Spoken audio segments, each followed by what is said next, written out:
Good afternoon, everyone. It's my great pleasure today to present our 12-month progress into our research, which is focused on the new insight into risk assessment in gastroenterology. My name is Jakub Hoferica. I'm a physician from Slovakia, and I came here to pursue my vision, which is to implement and promote evidence-based approaches in gastroenterology by better understanding risk in this field.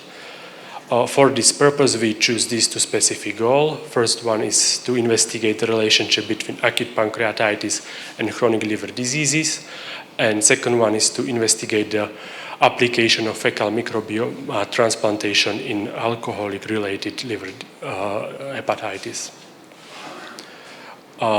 So our first topic, investigate the effect of chronic liver disease on outcome in acute pancreatitis and its meta-analysis. Both of these diseases, acute pancreatitis and chronic liver disease, are among most commonly occurring diseases in gastroenterology. Both of them share several risk factors and etiological factors predisposing them for simultaneous occurrence. Furthermore, chronic liver disease is associated with several conditions and comorbidities such as gut-liver axis disturbances, hyperinflammation, or immunoparalysis or cachexia, predisposing this patient for worst outcome. But the precise nature of this relationship between these two entities and the effect they have on each other is unknown, and that's something we are trying to evaluate and better understand in this study. For this purpose, we choose this clinical question: how does the presence of chronic liver disease influence the outcome in acute pancreatitis? We formulate in PICO framework where populations are all the patients with acute pancreatitis, and we are comparing chronic liver disease patients to non-chronic liver disease patients, and our primary outcome is mortality. And our hypothesis is that indeed the chronic liver disease is associated with worst outcome in acute pancreatitis. We conducted a systematic search in 3 main databases, identified nearly 50,000 articles. Out of them, 37 were eligible for analysis. Here we come to the result part of this presentation. What you can see is our first forest plot depicting our primary outcome in hospital mortality expressed as odds ratio. The populations are patients with acute pancreatitis and chronic liver disease, which mean in this case patients with non-alcoholic fatty liver disease, metabolic fatty liver disease, non-specified fatty liver disease, or cirrhosis. And as you can see, that patients with chronic liver disease has 2.43 times higher odds of dying during the hospitalization. This result was mathematically and clinically significant, meaning that these patients are in much higher risk. Here we have our second plot depicting the odds for severe acute pancreatitis in same population. Once again, we reach mathematical and clinical significance, with odds being 2.51 times higher in populations of patients with chronic liver disease, furthermore underlying the vulnerability of these patients during the course of acute pancreatitis. This is our third forest plot depicting the odds for acute necrotic collection, which is early form of necrotizing pancreatitis, which is form of pancreatitis associated with worst outcome and higher mortality. And once again, we can see that patients with chronic liver disease have 2.53 times higher odds of having acute necrotic collection, so predisposing them for worst outcome. This is our last forest plot depicting the odds for multi-organ failure in these patients. And once again, we reach mathematical and clinical significance with 37% higher odds for multi-organ failure during the course of acute pancreatitis in patients with chronic liver disease. So, strengths of these studies are that this is the first meta-analysis investigating this topic. We have large sample size and diverse population. The main limitations are such that we have only very limited number of prospective studies. There is large heterogeneity in certain outcomes, and we have no data on rare causes of chronic liver disease or viral hepatitis. In conclusion, the patients with chronic liver disease have much higher mortality rate of systemic and local complications during the acute pancreatitis. An implication for practice are such that these patients would benefit from more attention and more intensive monitoring, especially during the early phases of this disease. And also we recommend for research to focus on more prospective data, especially in context of prophylactic antibiotics or albumin supplementation, as this seems to be some of the drivers of the mortality. Unfortunately, we didn't have data to evaluate this outcome. And also, chronic liver disease could be included as a novel prognostic model. The status of this project is such that we are just about to submit it to the Journal of Hepatology reports. Now, let me introduce my second topic, which is focused on investigating the application of fecal microbiota transplantation in alcoholic-related liver diseases.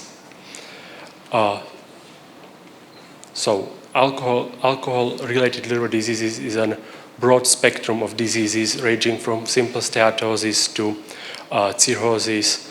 Approximately 4.8% of people suffer from this disease worldwide, and out of them 10 to 35 will develop steatohepatitis, which is a specific clinical condition associated with high mortality, especially in the severe form of this disease, when can the mortality reach as high as 28% in short term and 44% in long term.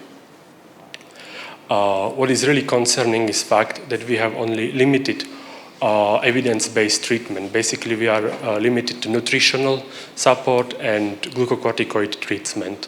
But this glucocorticoid therapy is contraindicated in many patients, or some patients are not responders to this treatment. And there is no long-term benefit in survival in this treatment. We observe only small effect in short term.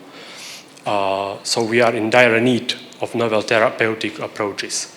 Gut-liver axis disturbances seems to be as main driver of the pathophysiology in alcohol-related diseases, and to interfere or to treat on this level could be a potential treatment with great benefits. So that's what we are aiming to do in this study, to evaluate the effect of fecal microbiome transplantation on patients with alcohol-related liver disease, especially with focus on alcoholic hepatitis.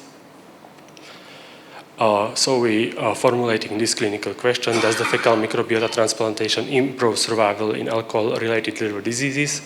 Our population will be every patient with alcohol-related liver diseases, and we will compare the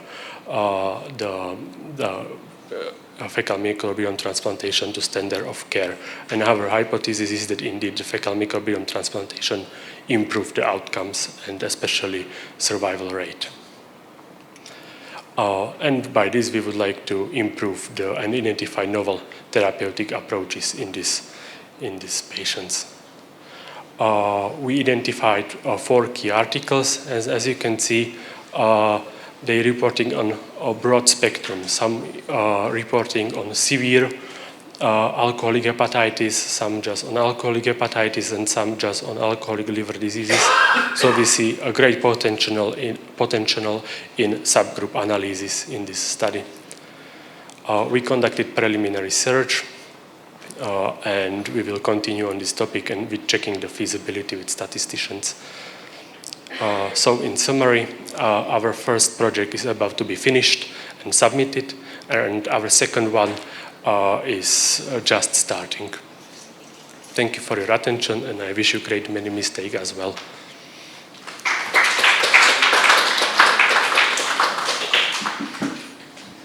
I've got a little question about your second project.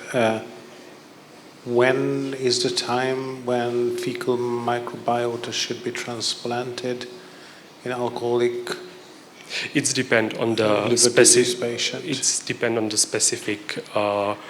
condition. So in patients with severe acute hepatitis, actually Some studies put it as alternative to glucocorticoids, and in other studies they put it as alternative when there was no response to glucocorticoids or there was contraindications for the treatment. So one scenario is severe acute alcoholic hepatitis. Yes. But there are also studies where they focus on patients with alcohol-related disease as a general population without just with steatosis. Mm-hmm. Because it's in animal models was shown that the fecal microbiome transplantation actually do decrease the amount of fat in the hepatocytes. So you're saying there's a very broad spectrum of alcoholic liver patients. Yes. In whom it has been tried. Yes, and there are But what is your focus? What do you want to find out? So primarily, we would like to focus on the surviving of the patients, especially long-term surviving in the patients with severe alcoholic hepatitis. With severe alcoholic hepatitis. That would be our main focus, but we will go for bigger fish, especially because there are also studies that are showing different benefits. For example, decrease the desire for alcohol consumption, etc. So shit decreases my desire for alcohol. Yes, it's magical. Good. Thank you for your presentation. I would like to ask you a question concerning your first topic. Is it possible that acute pancreatitis also affects CRD as well? So, I mean, you were obviously looking at maybe the other way around, but... Yes, it's very possible that there is a bidirectional relationship between diseases, but our study is, and our clinical question is built such that we are focusing just on the relationship of one direction. Right, so in case of the mortality was always due to deaths related to acute pancreatitis and not CRD? Then it's harder to say, because in the studies where we have a data, it suggested that most of the patients die, for example, for multi-organ failure associated with sepsis and bacterial infection. That could be either due to acute pancreatitis, but it also could be contributed because of the chronic liver disease and immunoparalysis.